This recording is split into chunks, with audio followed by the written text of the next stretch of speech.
ఆశీర్వదించెదను, నిన్ను వృద్ధి చేతును, అభివృద్ధి చేసెదను. నిన్ను ఆశీర్వదింతును, ఆశీర్వదించెదను, నిన్ను వృద్ధి చేతును, అభివృద్ధి చేసెదను. నిశ్చయముగానే ముగింపు ఉంది, నమ్మకము అయిపోదు. నీ కృప నాకు చాలయ్యా, నీ కృప లేనిదే బతుకలేనయ్యా, నీ కృప లేని క్షణం నేను ఊహించలేను యేసయ్యా, నీ కృప లేని క్షణం, నీ దయ లేని క్షణం నేను ఊహించలేను యేసయ్యా. యేసయ్యా, నీ కృప నాకు చాలయ్యా, నీ కృప లేనిదే ఉండలేనయ్యా. స్తుతి నైవేద్యం నీకే అర్పించి కీర్తింతును. ఆది పరిశుద్ధుడా స్తుతి కీర్తింతును. నీవు నా సత్యమై నన్ను దీవించగా, నీవు నా తోడువై నన్ను నడిపించగా, నీవు నా సత్యమై నన్ను దీవించగా, నీవు నా తోడువై నన్ను నడిపించగా, జీవించును నీ కోసమే.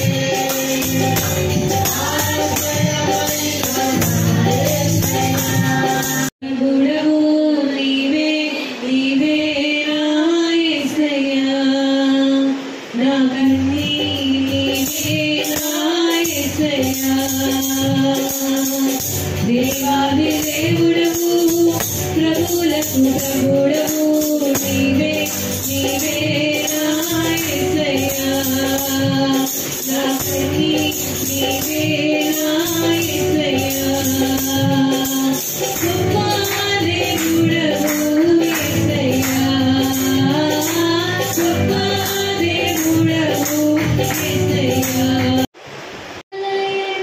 పరిశుద్ధుడా రాగనిలయం, దేవదేవుడు మనకిచ్చే ఆశ్రయం, దేవదేవుడు మనకిచ్చే ఆశ్రయం.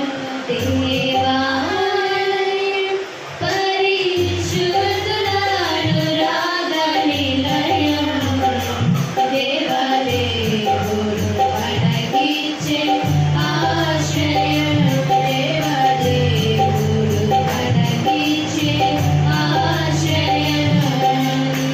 తనయుడవై తండ్రి కృప చూపగా, తండ్రి సన్నిధిని మమతలో కొనియాడేనా. తనయుడవై తండ్రి కృప చూపగా, తండ్రి సన్నిధిని మమతలో శిలాపులలో నిలచి, శిలాపులలో నిలచి ఆడాలని నీ మహిమలో చూడాలని నా ఆశ.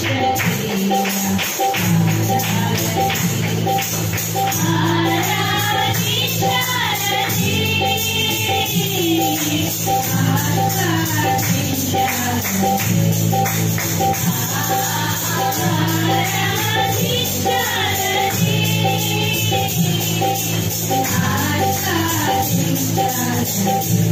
అనుకుందరు వారు చెడిపోయిన వారు హస్త కార్యములు చేయుదురు, మేలు చేయవాడు ఒక్కడునూ లేడు.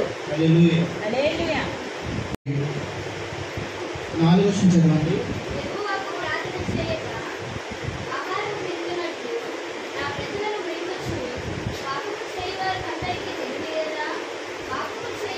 పాపము చేయవారు అందరూ భయపడతారు. హల్లెలూయా. మనమైతే ధైర్యం కలిగి నించొని ఉంటాం. ఎందుకని? దేవుడు మన పక్షాన ఉన్నాడు. వాళ్ళు కాలు జారే స్థితిలో ఉన్నారు, మనమైతే స్థిరంగా నించొని ఉన్నాం. హల్లెలూయా. కాబట్టి పాపం చేయవారందరూ, బొత్తిగా చెడిపోయిన వారందరూ, దేవుడి నుంచి తొలగిపోయిన వారందరూ భయపడతారంట. అయితే దేవుడిని తెలుసుకున్న వారు, దేవుడిని యందు నిలిచి ఉన్న వారందరూ ధైర్యం కలిగి ఉండాలి అని చెప్తా ఉన్నాడు.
మనం అబద్ధమాడుచు సత్యమును జరిగింపకుందుము. మరి ఇక్కడ ఏమంటున్నాడంటే, అసలు సత్యము అనగా దాని భావం ఏంటి, దాని అర్థం ఏంటి, దాని పర్యావరణం ఏంటి? సత్యం అంటే ఏంటి అసలు? ఐ ఆమ్ ద ట్రూత్ అన్నాడు కదా, వే, ట్రూత్ అండ్ ద లైఫ్ అన్నాడు. నేనే మార్గము, సత్యము, జీవము. మార్గం ద్వారా, సత్యం ద్వారా, జీవం ద్వారా తప్ప ఎవరూ పరలోక రాజ్యానికి వెళ్ళలేరు. మరి పరలోకం వెళ్ళిపోవాలంటే సామాన్యమా? ఈ భూమి మీద ఏదో అలా సత్యము అనగా దాని భావం ఏంటి, దాని అర్థం ఏంటి, దాని పర్యావరణం. సత్యం అంటే ఏంటి అసలు? ఐ ఆమ్ ద ట్రూత్ అన్నాడు కదా, వే, ట్రూత్ అండ్ ద లైఫ్ అన్నాడు. నేనే మార్గము, సత్యము, జీవము. మార్గం ద్వారా, సత్యం ద్వారా, జీవం ద్వారా తప్ప ఎవరూ పరలోక రాజ్యానికి వెళ్ళలేరు. మరి పరలోకం వెళ్ళిపోవాలంటే సామాన్యమా? ఈ భూమి మీద ఏదో అలా బ్రతికేస్తున్నాం మన జీవితంలో. పరలోకం వెళ్ళాలంటే సులభమా? ఏమంటే డ్యూటీకి వెళ్ళి రావడమే మనకు కష్టమైపోతుంది. మన పనులు మనం చేసుకోవడమే కష్టమైపోతుంది. ఈరోజు పిండి రొప్పడమే కష్టమైపోతుంది. దేవునికి స్తోత్రం. రుబ్బులు పిండి ఉన్నా దోశలు వేసుకోవడం మరీ కష్టమైపోతుంది. అంత అర్థమైందండి. చపాతీ పిండి కూడా రెడీమేడ్ తెచ్చేసుకొని చపాతీని కాల్ చేసుకుని స్టేజ్లోకి వచ్చేసాం. అంత మంచిగా అయిపోయింది. ట్రెండ్ ఆగైపోయింది, అప్డేట్ అయిపోయింది. దేవునికి స్తోత్రం. అందుకే అన్ని జబ్బులు రోగాలు ఇంట్లో చేసుకొని ఇంట్లో తింటే ఏ జబ్బులు ఉంటే ఏ రోగాలు. మనం సత్యం అనే దట్టి కట్టుకోమన్నాడు సంఘానికి. అపోస్తలుడైన పౌలు ఎఫెసీ సంఘానికి సత్యం అనే దట్టి అన్నాడు. మరి సత్యం అనే దట్టి అంటే బెల్ట్.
నీ బిడ్డగా మారి జ్యోతిర్మయుడిగా, జ్యోతిర్మయుడు అని నీ పేరు ప్రభు.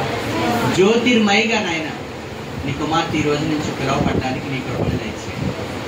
నీ అభిషేకాన్ని కాచినావు యేసయ్యా, నీ కృపను మాపై చూపి నడిపించినావయ్యా. నా దిక్కు నీవెనయ్యా, దయచూపు యేసయ్యా. నా దైవం నీవెనయ్యా, కరుణించు యేసయ్యా. గతకాల కార్యములు నూతన కార్యములు, ఘనమైన కార్యములు, ఆశ్చర్య కార్యములు, అంతులేని కార్యములు నువ్వు మాత్రం చేసినావు యేసయ్యా. నీ కృపను మాపై చూపి నడిపించినావయ్యా. నా దిక్కు నీవెనయ్యా, దయచూపు యేసయ్యా.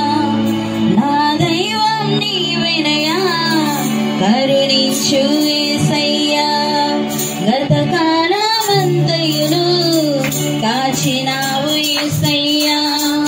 నీ కృపను మాపై చూపి నడిపించినావయ్యా. నా దిక్కు నీవెనయ్యా, దయచూపు యేసయ్యా. నా దైవం.